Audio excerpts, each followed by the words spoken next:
Dikisahkan pada suatu hari Nabi Musa alaihissalam melewati suatu tempat dan beliau didatangi satu orang. Orang tersebut berkata kepada Nabi Musa, "Ya Musa, saya ini adalah orang yang miskin. Hidup saya tidak punya apa-apa." Assalamualaikum warahmatullahi wabarakatuh. Bismillah, alhamdulillah, salatu wassalamu ala asrafil anbiya wal mursalin wa ala alihi wa ashabihi ajma'in, amma ba'du.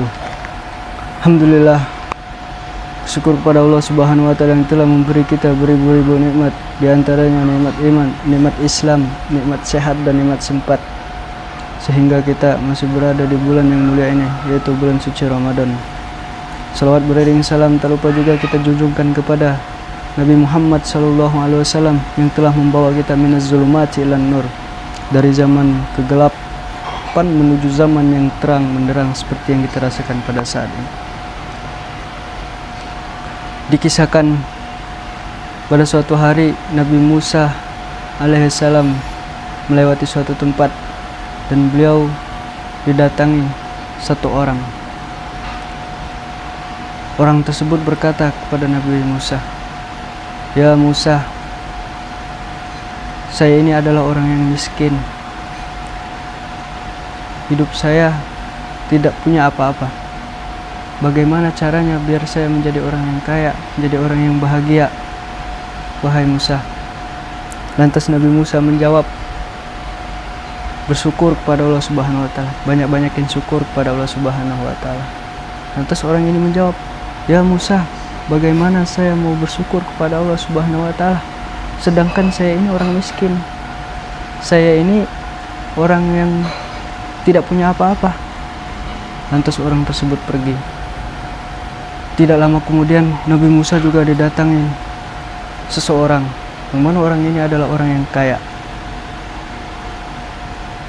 Dia bertanya kepada Nabi Musa, "Wahai Musa, bagaimana caranya supaya saya ini menjadi orang yang miskin? Saya udah lama menjadi orang yang kaya, saya pengen menjadi orang miskin." Lantas Nabi Musa menjawab, "Engkau jangan bersyukur kepada Allah Subhanahu wa ta'ala." Lantas dia menjawab, "Wahai Musa, bagaimana saya tidak bersyukur kepada Allah Subhanahu wa ta'ala sedangkan saya masih bisa bernapas, sedangkan saya masih bisa berjalan, sedangkan saya masih bisa melihat." Lantas dia pergi. Jalan terus berjalan, waktu terus berjalan. Nabi Musa dipertemukan lagi dengan kedua orang itu. Yang miskin makin miskin, yang kaya juga makin kaya. Teman-teman yang dimuliakan oleh Allah Subhanahu wa ta'ala, dari kisah ini kita dapat belajar bahwa kebahagiaan itu didapat bukan dari betapa kayanya kita, betapa banyaknya harta kita, akan tetapi kebahagiaan itu kita dapat betapa pandainya dan betapa banyaknya kita bersyukur kepada Allah Subhanahu wa ta'ala. Makanya kita harus banyak-banyak bersyukur kepada Allah Subhanahu wa ta'ala. Jangan dikit-dikit mengeluh, dikit-dikit mengeluh. Kita itu harus bersyukur atas nikmatnya Allah Subhanahu wa ta'ala. Syukuri apa yang telah kita dapat dan jangan memikirkan apa yang belum kita lihat. Mungkin hanya ini yang dapat saya sampaikan. Yang benar dari Allah Subhanahu wa ta'ala, yang salah itu dari diri saya sendiri. Wallahul muwaffiq ila iqwamit thoriq. Wassalamualaikum warahmatullahi wabarakatuh.